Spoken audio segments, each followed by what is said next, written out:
Quero cumprimentar a todos os nossos alunos do curso pastoral telepresencial na graça e na paz do Senhor Jesus. Amém? Espero que esses dias, esse tempo, junto conosco aqui, estejam sendo dias de reavivamento no seu coração, do fogo, daquela fome pela palavra de Deus estar sendo renovado dentro de você, daquele anseio por servir a Deus, esteja de fato crescendo no seu coração, na sua alma. Nós estamos aqui de fato para isso, para atiçar em você esse apetite pelas coisas espirituais. Obviamente, não temos condição de ensinar tudo, nem é nosso propósito ensinar tudo, até porque nós também não sabemos tudo, mas nós queremos ensinar você uma abordagem, uma maneira de se aproximar, de tomar a palavra de Deus como alimento e como vida no seu coração e no seu espírito. Amém?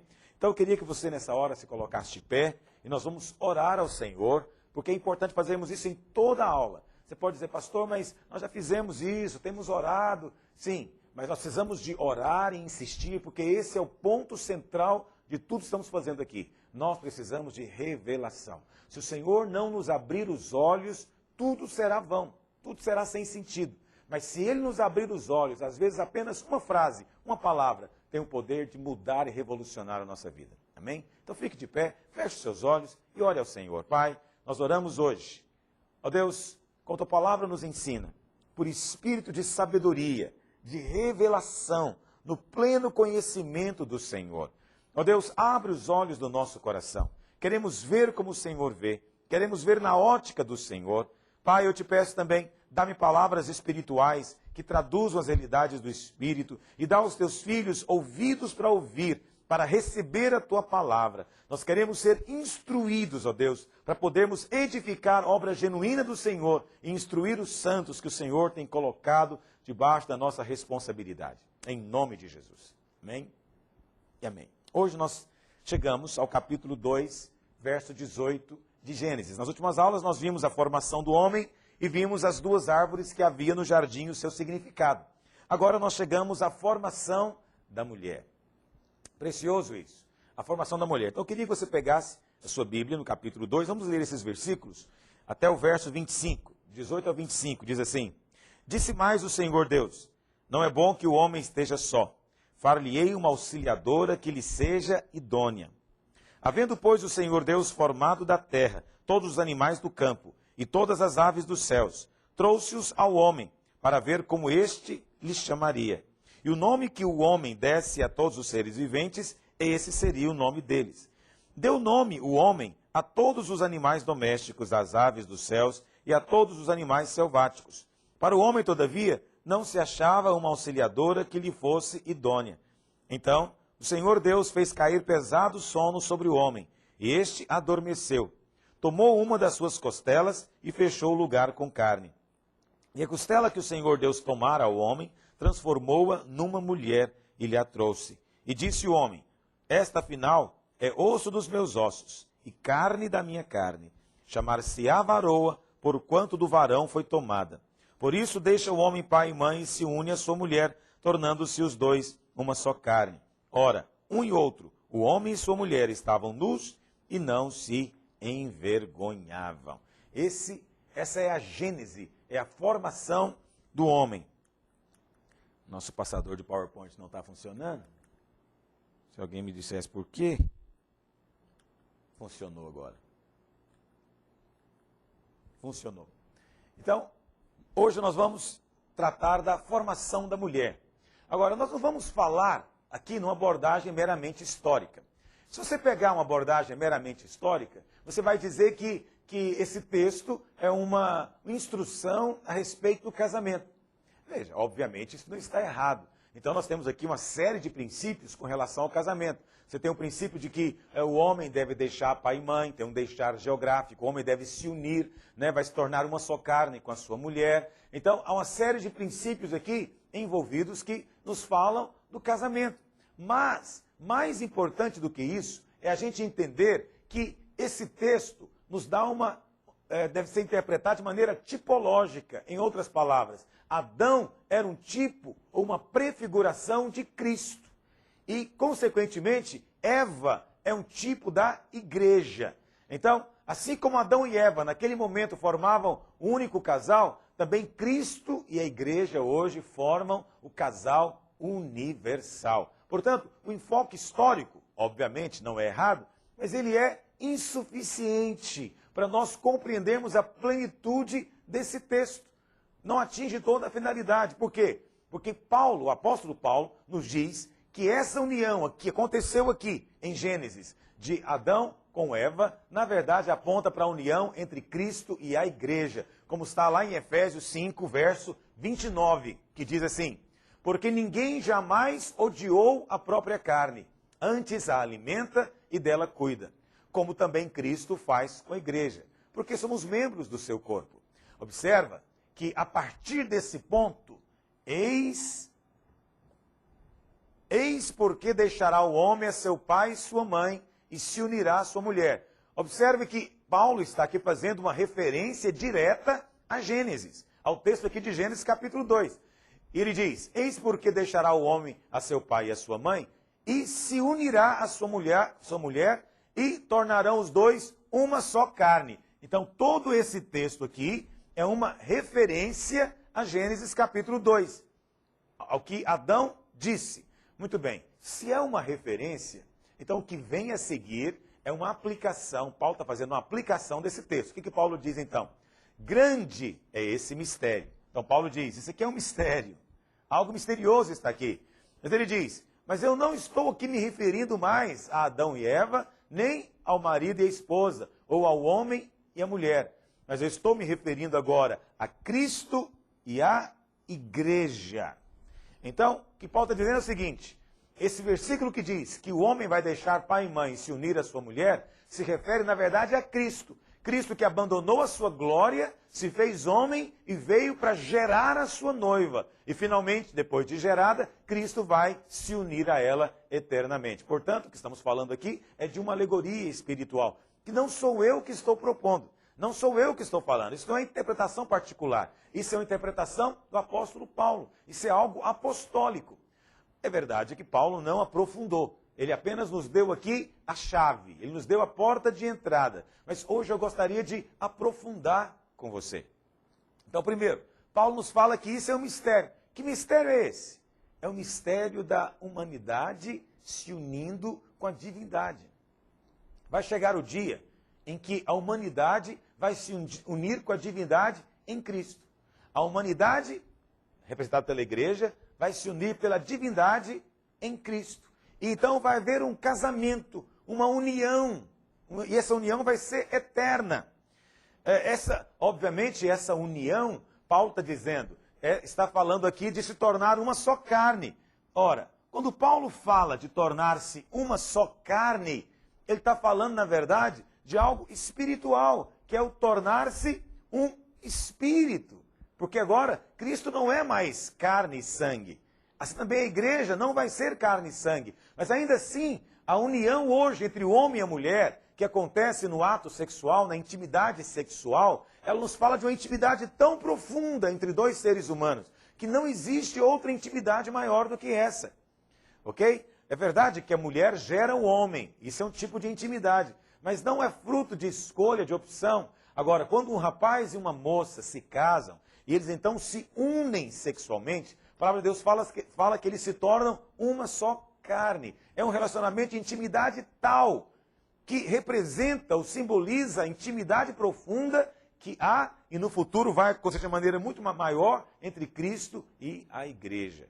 Ok? Cristo e a igreja vão se tornar uma só carne, no sentido de ser uma só identidade, uma união só espiritual.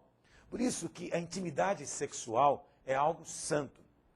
Por quê? Porque simboliza a união de Cristo com a igreja. Já observou como o diabo está constantemente procurando ridicularizar a união sexual? Já viram como a pornografia e toda licenciosidade fazem parte da mente maligna do homem caído o tempo inteiro? Para quê? Para profanar algo que é símbolo da união entre Cristo e a igreja. Também é por isso que nós somos tão radicais com relação à santidade do casamento.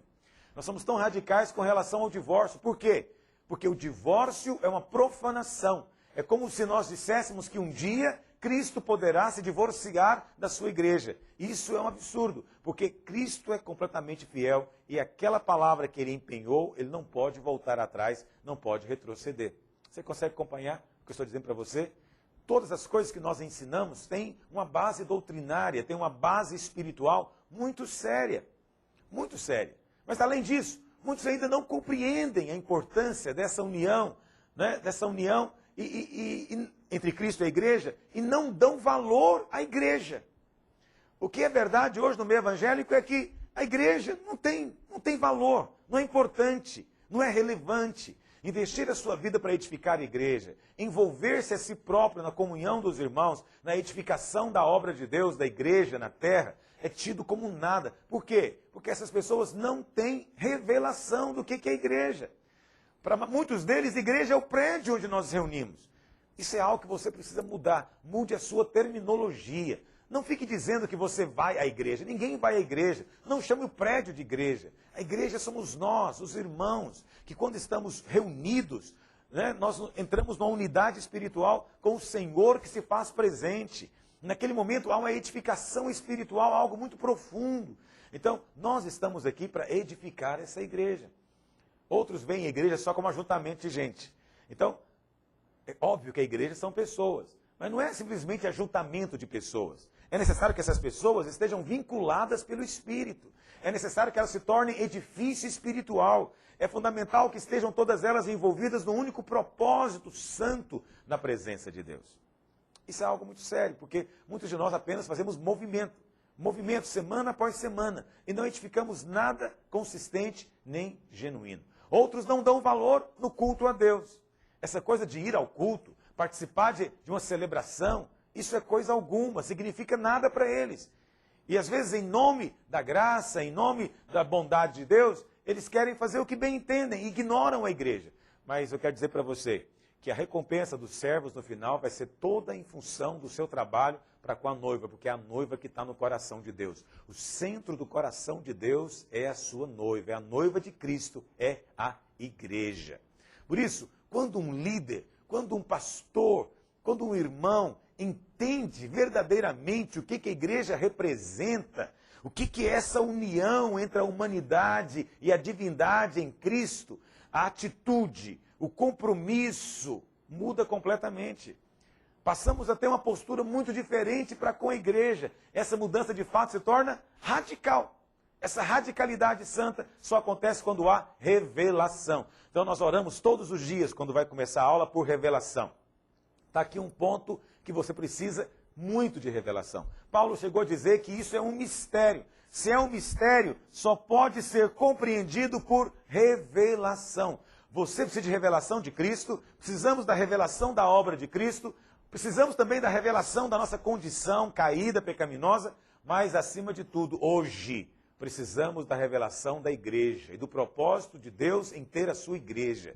Você precisa saber o que é a igreja, para discernir as muitas coisas que estão sendo feitas por aí com o nome de igreja. Há muita coisa sendo realizada, há muita obra sendo feita, e, em nome de Deus, chamando-se de igreja, mas será que é a igreja mesmo? Será que é a igreja? Será que é isso que está no coração de Deus? Penso que a aula de hoje vai nos dar um entendimento maior disso. É uma aula vital para você. Você é alguém que está desejando ser um obreiro.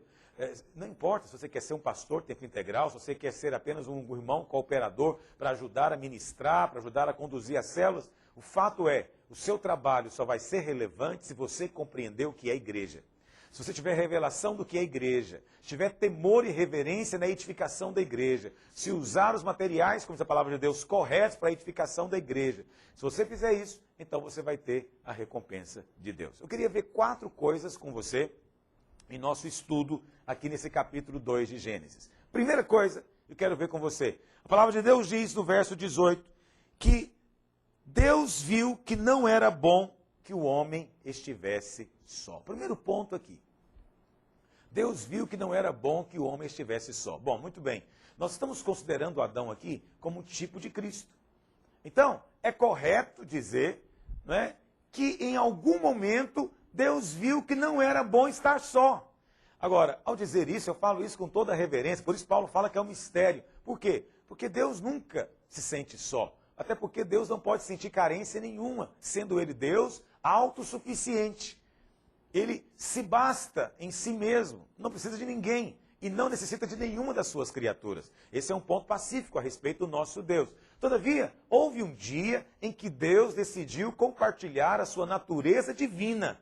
E Ele nos criou para isso. Deus nos criou para compartilhar conosco da sua natureza divina. Isso é algo fundamental. Amém? Isso é algo vital. Estou falando de algo de fato misterioso. Então, Deus viu que não era bom que o homem estivesse sozinho. Mas Deus não falou para Adão isso. Deus deixou que Adão percebesse isso. E aí, a palavra de Deus diz que o Senhor resolveu lhe fazer uma auxiliadora que fosse idônea. Muito bem, a primeira palavra que o texto nos fala, que é importante considerar, é a palavra auxiliadora. O Senhor resolveu fazer para Adão uma auxiliadora. Deus tem um propósito. O propósito de Deus somente pode ser cumprido com o homem. Agora, nós consideramos o homem aqui uma alegoria de Cristo. Portanto, o propósito de Deus só pode ser cumprido através de Cristo. Mas Deus ainda precisa da mulher para o cumprimento desse propósito. O homem sozinho não pode cumprir o propósito. Você pode analisar isso do ponto de vista natural também. O propósito de Deus é para o homem e a mulher juntos. Quem é de fato imagem de Deus é a família. É o Pai, Filho e o Espírito Santo. É o homem, a mulher e depois os filhos. Isso é que expressa a imagem de Deus. O nosso Deus subsiste na forma de uma comunidade. Ele subsiste numa forma de relacionamento, de comunhão. Sendo um só, ainda assim subsiste na forma comunitária. E Deus criou homem e mulher para que pudessem gerar filhos. E é nessa relação que nós vemos a triunidade de Deus se manifestando. Mas a primeira coisa que aparece aqui é a palavra auxiliadora. Então essa palavra auxiliadora tem o significado de alguém que vem ajudar a cumprir um propósito. Auxiliadora é alguém que vem para ajudar a cumprir um propósito. Em outras palavras, Adão sozinho não pode fazer o que Deus deseja. Deus quer algo de Adão. Deus deu uma ordem para Adão, mas Adão não pode cumprir essa ordem sozinho. Deus mesmo sabe disso. Já estava no coração do Senhor dar-lhe a mulher. Deus esperou que Adão percebesse que sozinho ele não podia cumprir o propósito. Deus então lhe faz uma auxiliadora para ajudar Adão a cumprir o propósito. A palavra auxiliador significa ajudante, não é verdade? Alguém que vem para cooperar. Então, Adão, você não pode sozinho, vou lhe dar uma auxiliadora. Adão não podia cumprir o propósito de Deus, o propósito para o que ele foi criado, sem Eva. Do mesmo modo, o propósito de Deus não pode ser cumprido com o homem, ou seja, Cristo, sem a igreja. A igreja é vital para o cumprimento do propósito de Deus. Agora, o fato é que a igreja foi feita para ser uma auxiliadora. Isso é um grande privilégio. É um grande privilégio nós, como igreja, sermos chamados cooperadores de Deus, auxiliadores de Deus. Por quê? Porque Deus, em Cristo, não necessita de nada nem de ninguém. Lá em Atos, capítulo 7, Estevão chega a dizer que Deus não é servido por mãos humanas. Homens não podem, de fato, servir a Deus. Todavia, Deus, esse Deus autossuficiente, que não precisa de nada nem de ninguém, na verdade, eu nem sei te explicar para você por que os anjos existem, porque Deus não precisa de anjo também. Ele não precisa de nada nem de ninguém. Mas esse Deus autossuficiente resolveu um dia criar o homem e tornar esse homem seu ajudante. Um ajudante celestial, um ajudante divino, um cooperador. E ele então é chamado de cooperador de Deus, servo de Deus. Vem para cooperar com Deus para cumprir o propósito. É isso que a palavra de Deus diz quando fala de auxiliadora. Mas a segunda palavra que aparece no texto, que é fundamental, é a palavra idôneo, ou idônea. Muito bem. O segundo ponto é, não havia nada idôneo para Adão. Então, essa é a segunda palavra. O que significa a palavra idôneo? Idôneo significa a altura, do mesmo tipo, da mesma natureza. É alguém ou alguma coisa que pode ser usado para complementar. Ok? Mas eu gosto muito dessas palavras que nós colocamos aqui. Idôneo significa, em primeiro lugar, a altura. Ou seja, é alguém que está no mesmo nível. É alguém que está no mesmo padrão. Segundo, idôneo é alguém do mesmo tipo. Vai guardando essas palavras. Terceiro, é alguém da mesma natureza. E por fim, é alguém que pode nos complementar, ok? Então, é possível você ser ajudador sem ser idôneo. Porém, Deus quis um ajudador idôneo. O que eu quero dizer com isso? É possível, por exemplo, eu ser ajudado por um cão. Um cão é um ajudador, mas é um auxiliador. Mas ele é idôneo? Ele está à altura do homem? Não. Você pode dizer, um cavalo. Um cavalo é um auxiliador? É, né? Para muitas finalidades. Mas ele está à altura do tipo do homem? Também não. Então, é possível ter animais, coisas que sejam auxiliadoras. Mas Deus não quis só um auxiliador. Deus quis um auxiliador que fosse idôneo. E para ser idôneo, tinha que ser à altura, do mesmo tipo, da mesma natureza, para poder relacionar-se com Deus. Você percebe isso? Aplica isso para a igreja. Aplica isso para a igreja. Deus então mandou que o homem colocasse nome nos animais. Verso 19. Muitas pessoas leem esse texto e ficam pensando, por que Deus tem interesse que o homem coloque nome nos animais? Isso é um interesse puramente botânico, biológico, zoológico? O que é isso? Muito bem, a Bíblia não é livro de biologia também. A Bíblia é um livro de vida e tudo que está aqui para nossa edificação. Quando Deus, vou explicar para vocês, quando Deus mandou que Adão colocasse nome nos animais, o que Deus queria na verdade é que Adão percebesse que não tinha ninguém como ele. Não tinha ninguém que lhe fosse idôneo, que os outros animais não lhe serviam de complemento, não eram do mesmo tipo que ele, não tinham a mesma natureza que ele. Ainda que os animais tivessem cada um a sua beleza, né, o seu encantamento, não estavam à altura de Adão. Portanto, não eram idôneos. Bom, aplicando isso hoje a Cristo, podemos dizer que o mesmo aconteceu com Cristo. Não havia em todo o universo nenhuma criatura idônea para se unir a Cristo.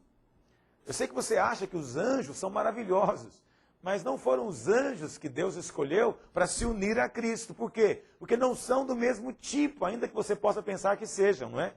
Não eram idôneos. Deus precisou de criar alguém com que pudesse ter comunhão com Ele. Deus precisou de criar o homem para ter comunhão com Ele. Porque em todo o universo não se encontrou ninguém que tivesse a sua altura. Vê o privilégio que isso é para nós, que somos servos de Deus. Vê o privilégio. Fomos criados para um propósito tão tremendo. Fomos criados para algo tão extraordinário, que é sermos chamados cooperadores de Deus. Então, por um lado, nós somos auxiliadores, mas por outro, nós somos também idôneos. Nós podemos ter comunhão com Deus, porque nós somos do mesmo tipo de Deus. Entende?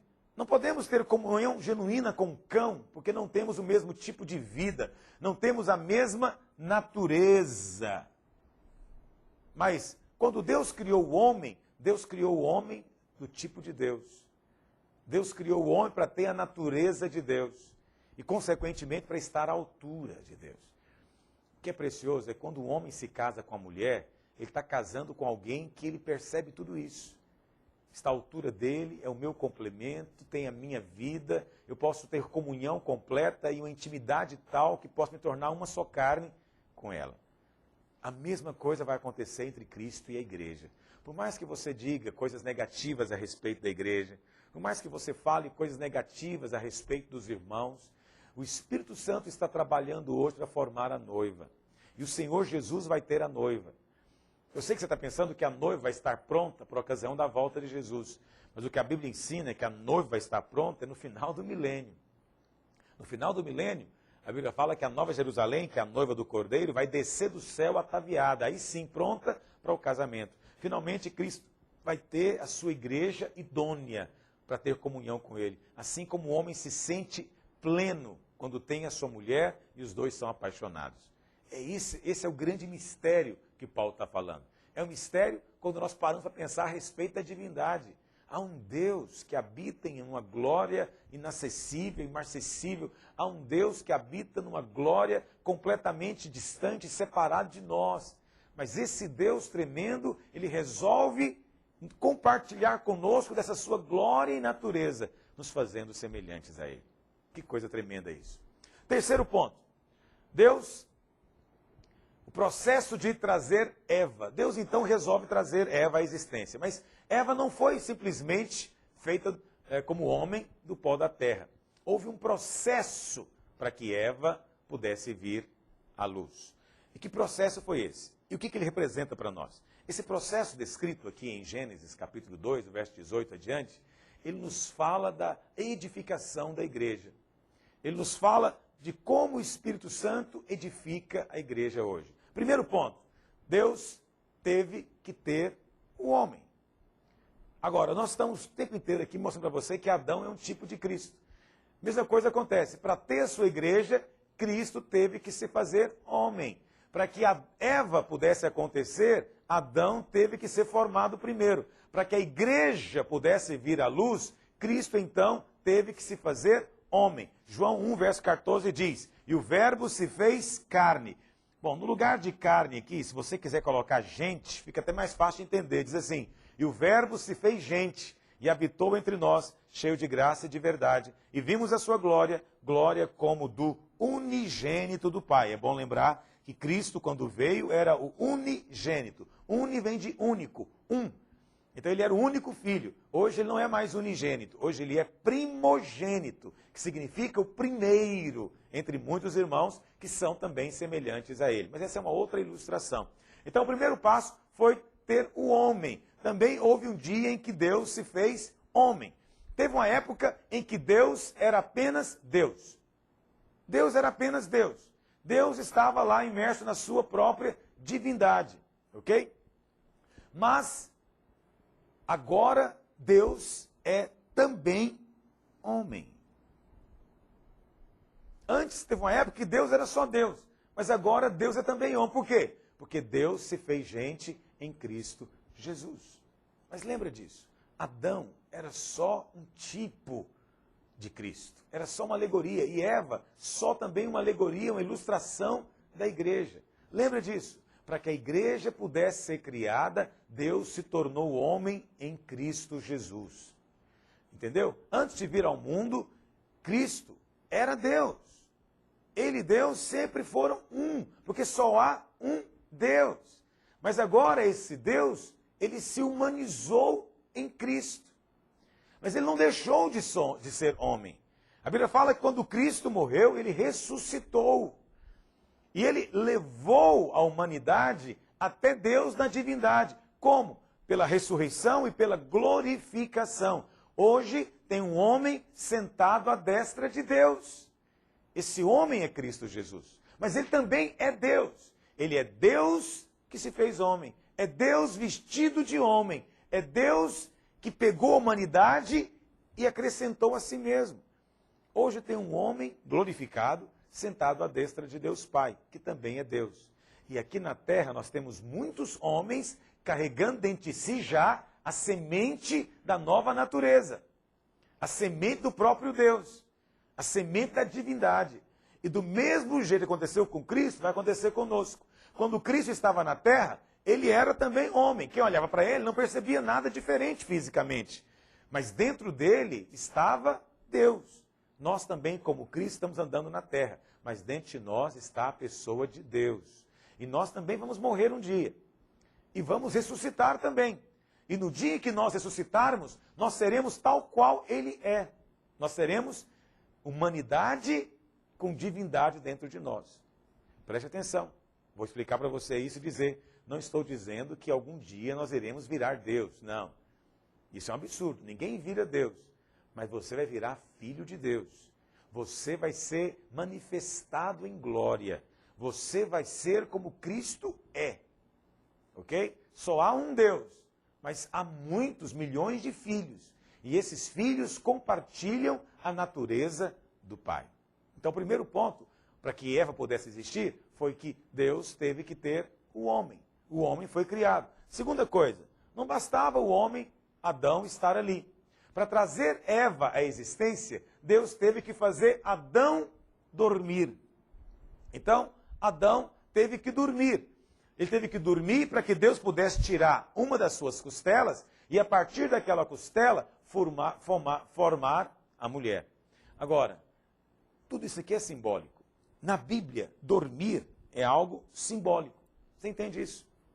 Eu sei que algumas pessoas entendem essa simbologia de maneira literal. Então, alguns chegam a afirmar que aqueles que morrem estão literalmente dormindo, que não têm consciência nenhuma enquanto estão mortos. Só vão retomar a consciência quando ressuscitarem. O que não tem respaldo bíblico. Porque a Bíblia fala que Moisés e Elias vieram ter com Jesus e não estavam dormindo. Ok? Então, quando Paulo diz que aqueles que partiram estão dormindo no Senhor, é porque na Bíblia o sono simboliza a morte. Então, num certo sentido, Adão teve que dormir. Agora, Adão simbolizando Cristo, nos fala o quê? Que a igreja só pôde ser gerada no dia em que Cristo entrou na morte. Jesus teve que morrer para trazer a sua noiva à existência. A Bíblia fala então que por 3 dias, 3 noites, ele esteve dormindo o sono da morte. Isso para trazer a igreja à vida. Lá em João, no capítulo 12, verso 24, diz: em verdade vos digo, se o grão de trigo caindo na terra não morrer, fica ele só. Mas se morrer, produz muito fruto. Que fruto é esse? A igreja. Se o grão de trigo morrer, ele produz igreja. É Cristo entrando na morte, no sono da morte, para gerar a sua igreja, que são os muitos filhos. 1 Coríntios 10, 17 diz: porque nós, embora muitos, somos unicamente um pão, um só corpo, porque todos participamos de um único pão. Esse pão, na verdade, foi formado a partir do grão de trigo que morreu e que germinou. Ele germinou e se tornou pão para o nosso alimento. Mas Paulo diz que nós somos parte desse pão. Mas há um outro aspecto envolvido aqui muito importante que eu quero lembrar você. Quando Cristo morreu, a Bíblia fala que um dos soldados lhe abriu o lado com uma lança e saiu sangue e água. Olha o que diz. João 19, 34. Mas um dos soldados lhe abriu o lado com uma lança e logo saiu sangue e água. Muito bem. Isso aqui não parece a você exatamente a descrição do que acontece aqui em Gênesis? Aqui em Gênesis, Deus também abriu o lado do homem e lhe tirou uma costela. Deus tirou a costela e da costela fez a mulher. Também lá em João se diz que na cruz o soldado abriu um dos lados de Jesus. E quando ele abriu um dos lados com uma lança, logo saiu sangue e água. Presta atenção nisso.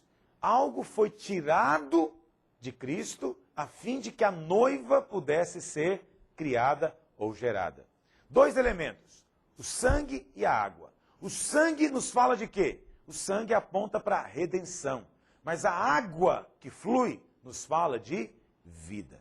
Então nós temos aqui o sangue e a água. Primeiro, porque o homem caiu no pecado, hoje nós precisamos do sangue.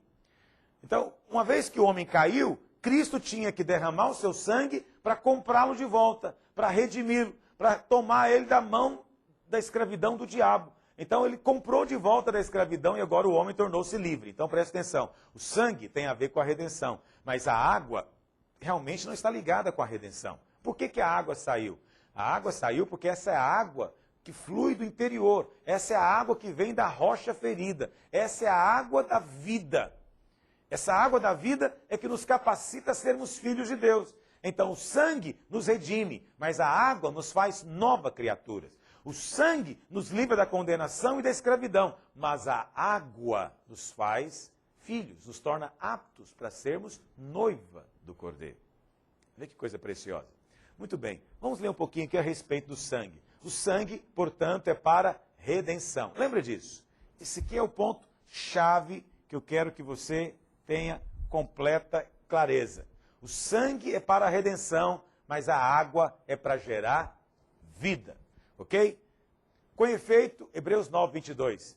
Com efeito, quase todas as coisas, segundo a lei, se purificam com sangue. E sem sangue, presta atenção, sem sangue não há. Impossível haver remissão. Sem sangue não há remissão. Sem sangue não há redenção. Sem sangue não há perdão. Sem sangue não tem como haver salvação. Em 1 Pedro 1,18 diz assim: sabendo que não foi mediante coisas corruptíveis como prata ou ouro, que fostes resgatados do vosso fútil procedimento que vossos pais vos legaram, mas pelo precioso sangue, sangue de cordeiro, sem mácula, o sangue de Cristo Jesus. Então o sangue é para nos resgatar. Está absolutamente claro na palavra de Deus. O sangue é para a redenção. Mas agora veja a água. Números 20, verso 11 diz: Moisés levantou a mão e feriu a rocha. Essa rocha aponta para Cristo. 2 vezes com o seu bordão. E saíram o quê? Muitas águas. As águas saíram da rocha. E bebeu a congregação e os seus animais. Depois, em 1 Coríntios 10, 4, Paulo procura explicar o significado disso. O que significa essa água que saiu da rocha? Ele diz: e beberam da mesma fonte espiritual, porque bebiam de uma pedra espiritual que o seguia. E essa pedra era Cristo. Cristo era a pedra. Ou seja, Cristo é aquele de onde vem o sangue, porque ele é o Cordeiro de Deus.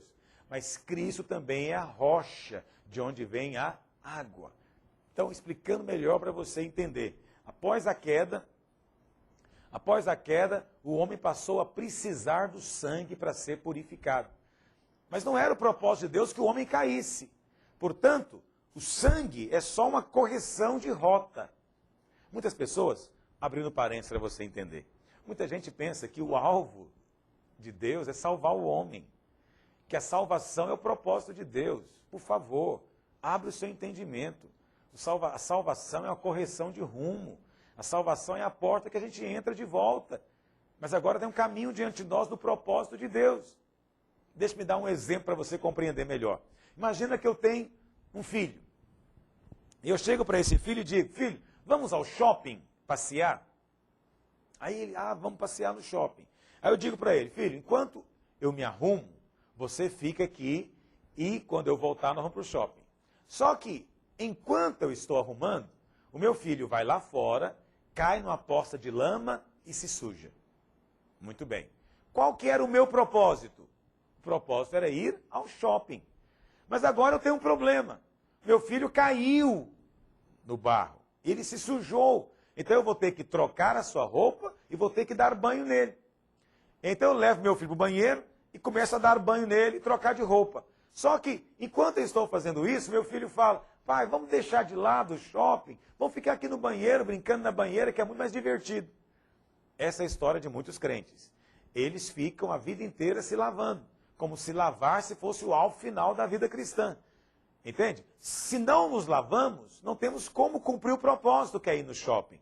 Mas também, se nós ficamos só nos lavando, não vamos cumprir o propósito. Então precisamos de entender que uma vez que fomos lavados, salvos, temos que caminhar agora para cumprir o propósito de Deus. E qual é o propósito de Deus? É que o homem possa, com a sua imagem e a semelhança, exercer domínio no nome dele aqui na terra. E ao fazer isso, estabelecer o reino de Deus, expulsando demônios, curando enfermos e manifestando a glória do Pai. Esse é o propósito de Deus como revelado em Gênesis. Deus não mudou o seu propósito. Entendeu? Então, o lavar-se, tirar o barro, é só uma correção de rumo, não é o propósito. Então, o sangue é para isso. O sangue é para nos limpar. Por quê? Porque caímos. Então, Deus precisava de nos purificar antes. Lembra disso? A redenção é uma correção de rota. Mas a água... Mas agora estou falando de outra ilustração, hein? Aqui no texto. O sangue que saiu do lado de Jesus é para a redenção. Mas a água que saiu do lado dele não é para esse propósito da limpeza. Essa água aqui tem a ver com o projeto original de Deus. Significa nascer da água. Não foi isso que o Senhor falou lá em João capítulo 3? Quem não nascer da água não pode entrar no reino. Por que ele não falou quem não nascer através do sangue? Ele falou da água. Simplesmente porque a água é que é vida. Tem a ver com vida. Num certo sentido, o novo nascimento não tem nada a ver com o pecado de Adão. Significa que Adão, mesmo antes de pecar, ele teria que beber da água da vida e comer da árvore da vida para poder cumprir o propósito de Deus. Ok? Então há um certo sentido em que é correto dizer que até Adão tinha que nascer de novo. porque ele tinha apenas a vida natural. Ele não tinha a vida incriada de Deus. Ele não tinha a vida sobrenatural de Deus. Está compreendendo o que eu estou dizendo? Nesse sentido, você tem muito mais do que Adão teve. Você tem a vida de Deus dentro de você. Você hoje tem a oportunidade de ter mais do que Adão teve ali no Éden. Porque através de Cristo nós recebemos não apenas salvação, perdão, purificação, libertação, mas também recebemos nova vida. Quando você ganha essa nova vida, você está nascendo de novo, porque essa nova vida é a vida do próprio Deus, é a vida com a qual o próprio Deus vive. Você sabe, nós temos a vida biológica, mas quando nós nos convertemos, nós ganhamos uma vida espiritual, que é a vida do próprio Deus, é a sua natureza, ok? Então, veja, Adão dormindo nada mais é do que Cristo morrendo. É na morte que a mulher foi gerada, que a igreja é gerada. E nessa morte veio sangue e água. Sangue para a redenção e água para trazer vida. Está compreendendo isso? Tudo isso é apresentado aqui em Gênesis pela costela de Adão. Vamos avançar. Terceiro aspecto, que a mulher foi feita da costela de Adão. Tudo isso é o processo. Qual que é o processo? Deus tem que ter o homem, esse homem tem que dormir, e Deus tem que tirar agora a costela de Adão. Então lembra disso, Adão foi feito do pó da terra, mas Eva foi feita de Adão. Eva foi formada de Adão. Em outras palavras, a matéria-prima que Deus fez o homem era o pó da terra, mas a matéria-prima que Deus usou para formar a mulher foi o próprio Adão. Qual que é a implicação disso para nós hoje? É o seguinte, é que você quer edificar a igreja? Então eu vou contar para você. A igreja é feita de Cristo.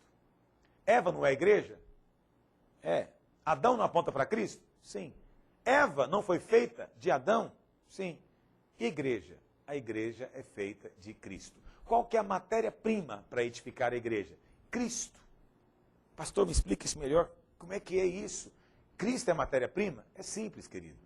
A igreja só pode ser edificada com aquilo que é proveniente de Cristo. Somente aquilo que vem de Cristo, que é proveniente de Cristo, pode ser igreja. Qualquer outra coisa não é igreja. A igreja genuína, ela tem a mesma natureza do Senhor e ela se parece com o Senhor. Por quê? Porque o propósito de Deus agora é que a igreja vai se unir com Cristo. Assim como Eva iria se unir com Adão. Eva, na verdade, era só uma outra forma de Adão. Eu ouso dizer para você que a igreja é só uma outra forma de Cristo. E, na verdade, a igreja é constituída de Cristo.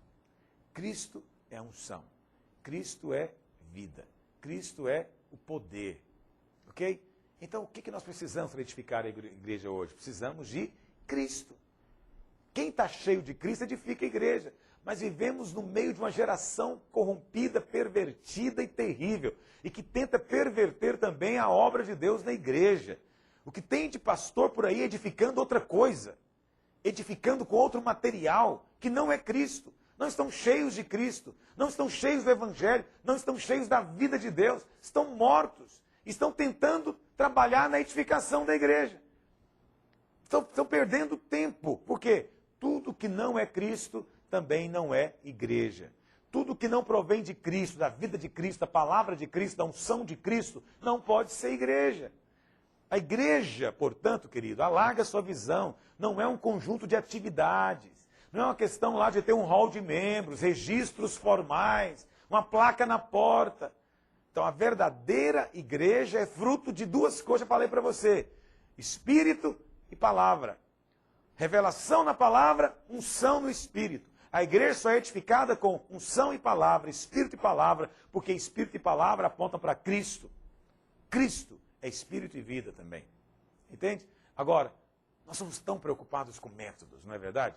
Queremos tanto descobrir uma estratégia e nos esquecemos que a essência de tudo é Cristo. Então, alguns querem, a igreja vai crescer, pastor, me conta qual que é a estratégia, qual que é o segredo para levar uma célula a crescer. Eu vou dizer para você, é Cristo, filho, é Cristo.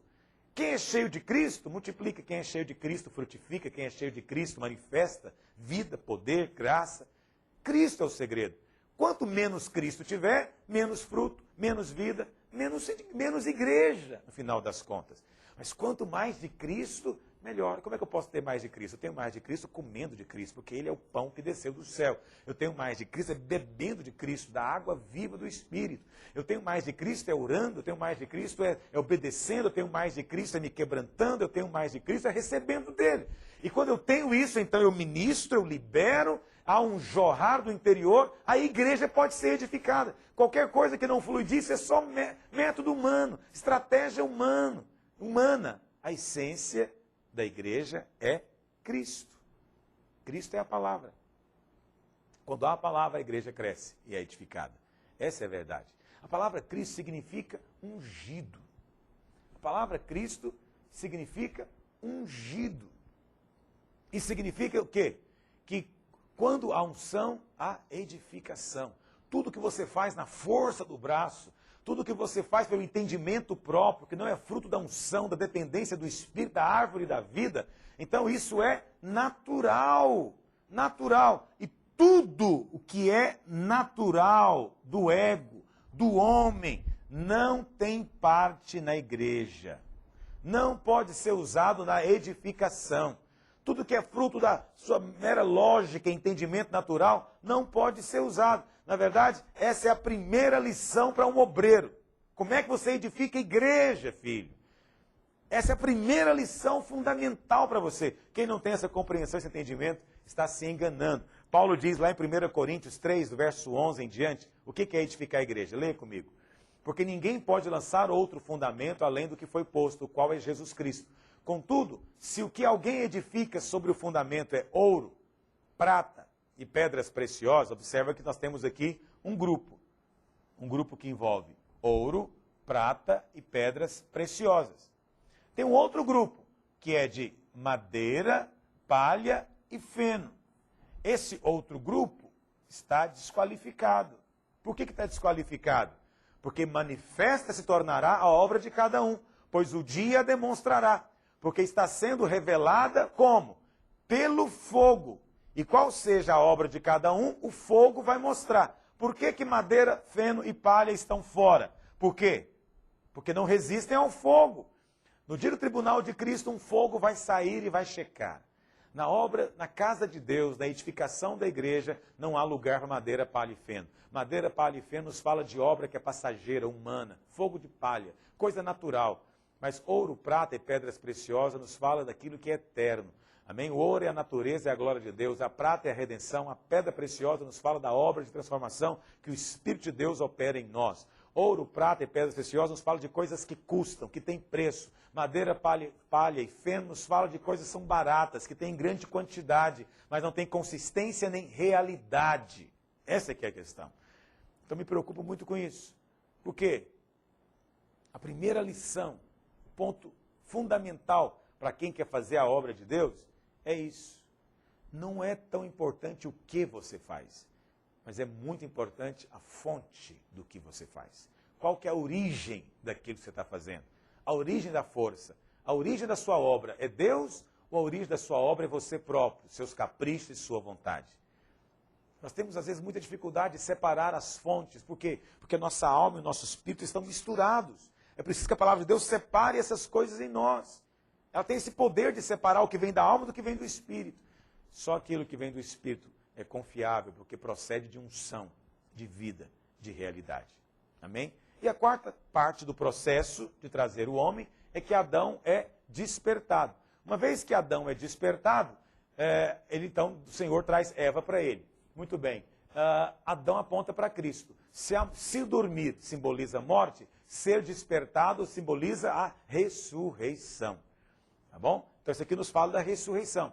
E quando Adão viu Eva, ele falou o quê? Essa é osso dos meus ossos, carne da minha carne. Ou seja, Adão disse, essa aqui é parte de mim. Eu me vejo nela, me identifico com ela, porque ela tem a minha natureza. A mesma coisa vai acontecer no dia do arrebatamento. Quando Cristo olhar para a sua igreja, ele vai reconhecer parte de si mesmo. E vai dizer, essa é vida da minha vida. Essa é osso do meu osso.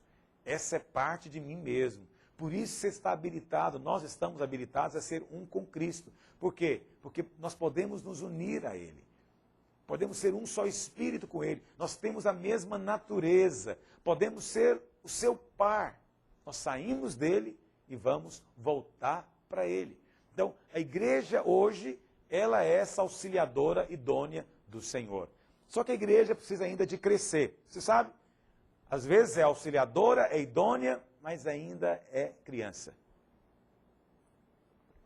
Ainda é criança. Então, hoje estamos no tempo de amadurecimento. E quando nós somos ministrados, quando a igreja é ministrada, quando a unção de Deus vem, a palavra é liberada, então a igreja está crescendo, está amadurecendo. E essa igreja é indestrutível.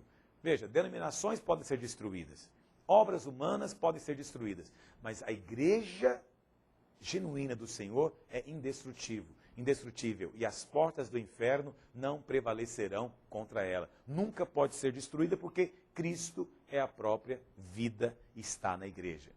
E por fim, quarto ponto da formação da mulher é Adão e Eva, diz a Bíblia, se tornam uma só carne. Muito bem, Adão e Eva, a Bíblia fala, eram alma vivente. 1 Coríntios 15 diz isso, não é verdade?